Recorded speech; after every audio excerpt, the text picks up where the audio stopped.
it's great to see you working with the lovely and amazingly talented Anjelah Johnson. Yes. And I know Ron works for opens for Anjelah, and pretty soon some names are going to be opening for you. I'm sure they do already, but you're at that stage now where you're going to be commanding some good names to be opening for you. But first off, I've been an Anjelah Johnson fan before I even knew you were working with. I'm going back years prior to her big Asian nail salon bit. Yes, I loved her, and I'm so happy to see her. And I know she's married now. I think newly married. I want to say a couple years now. She's married. Okay. She is one of the sweetest people I ever met in life. She's supportive. She's giving. She shares information. She's an all around great person, man. She treats my family like her family, and wow, I couldn't be more prouder to be her friend. And I get to do some super cool gigs. And and the crazy thing about it is, from the moment I met her, she didn't treat me like look down on me or anything. She treats me like a regular opening act or something. Like we're right. She treats me like we're peers, and you know, I feel like I'm in the inner circle, and that means a lot, man. It really does. Wow. All right, a couple of quick follow-ups before I forget, because I'm at that age now. I need my CoQ10, Ron. Where does you're very talented, and you're in the Tampa Bay area. So now, where did that first hook up? How did that work? Did Anjelah's people contact you? Did you just happen to meet her? How did it work? Where someone says, "Hey, you want to work with Anjelah Johnson?" I'm gonna be honest. I'm gonna be transparent. Okay. I didn't know who she was. Okay. One of my mentors, the great Al Romas. Yep. Shouts out to Big Al.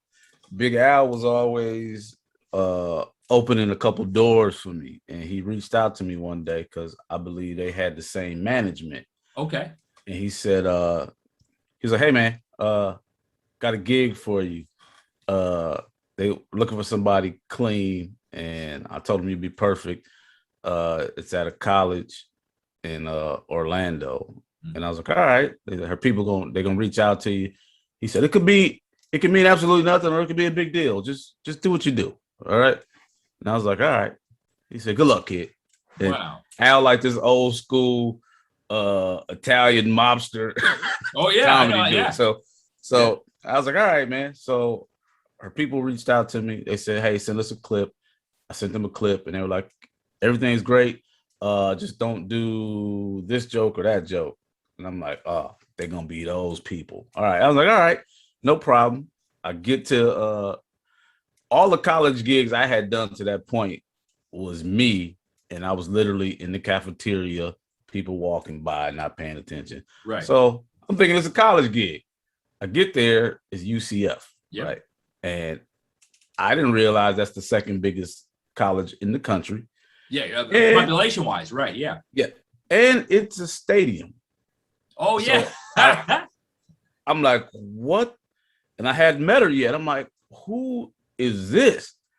And so I meet her in passing. She's like, hey, I heard you're really funny. Just have fun. They're gonna tape it for you, and then it might be a good tape for you. Just have fun. She said, I'm sorry, I take a call, whatever. I'm like, okay.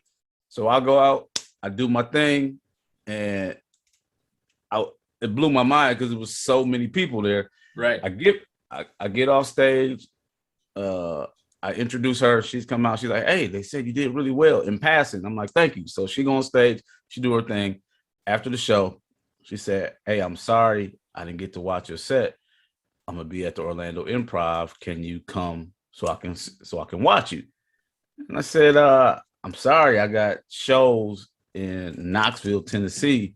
I'm going to be back until Sunday. She said, Sunday's fine. So I'm like, all right. And this is how comedy works, y'all. Yeah, I'm going to tell you. This is right. So I do my shows in Knoxville at, it was Side Splitters when they had the club in Knoxville. Yep. I came back Sunday, didn't even go home. My wife actually went with me, got a hotel in Orlando. Went to the Orlando Improv. She gave me 5 minutes. I'm gonna tell you who was in the back room that day. Okay. Preacher Lawson. Wow. I think Ken Miller was there, and Adam Murray. Okay. They were in the back because that's their home club. Yeah. And so she had her opener do some time at the time. A guy named TC, funny dude, cool dude. And she said, I'm gonna give you 5 minutes. I want to watch you. And I'm like, all right, bro. The crowd was so hot. I told 3 jokes and I got off stage. And she said, bro, I don't think that was 5 minutes. I said it was 4 minutes.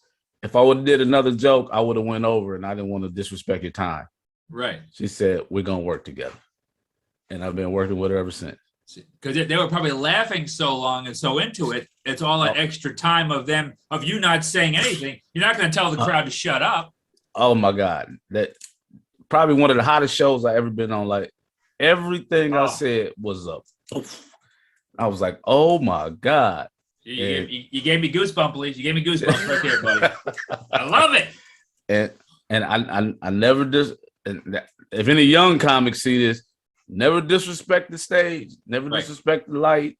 It's not your show, it's her show. And I got so much work from that moment that I couldn't begin to thank her enough. Sure. Literally all over the country. And did you go back in the groom and tell Adam, Ken, and Preacher to kiss your ass? That's awesome. But it's a great story because I never knew, and that's awesome. Yeah. And now to see you on the road with her, and I'm glad the first thing you said was she's really cool and super sweet, because it makes me upset or just sad sometimes when someone I like, bands, comics, actors that you meet, or someone met them and they go, what a jackass. You go like, oh no. Yeah, but there's so many. Cool. Yeah. There's so many like that. So when I meet somebody that's super nice, I tell everybody. And that's a great. I'll give you just a quick one. In '99, when I was in radio, I was doing a small station in Daytona in between coming back to Tampa, and we did this huge show in St. Pete. It used to be before the Tropicana Field. It was called the Suncoast Dome, and it was a bunch of great bands, and Metallica headlined. And I didn't know until we got there, me and my program director, we were going to interview Metallica backstage. No one told me. We didn't have any recorders either. So a buddy of mine from 98 Rock here in Tampa gave me the recorder.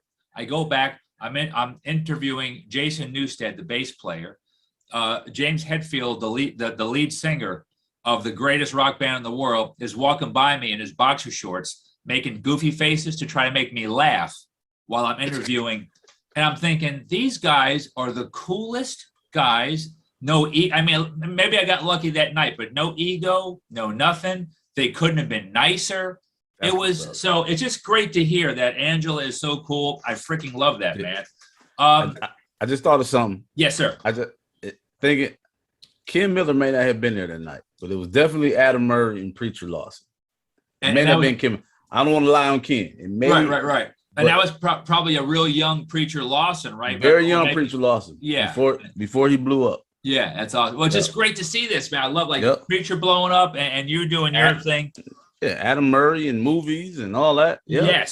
Yes. You're putting up with the Comedians Uncorked podcast, live from the Sunshine State, Florida.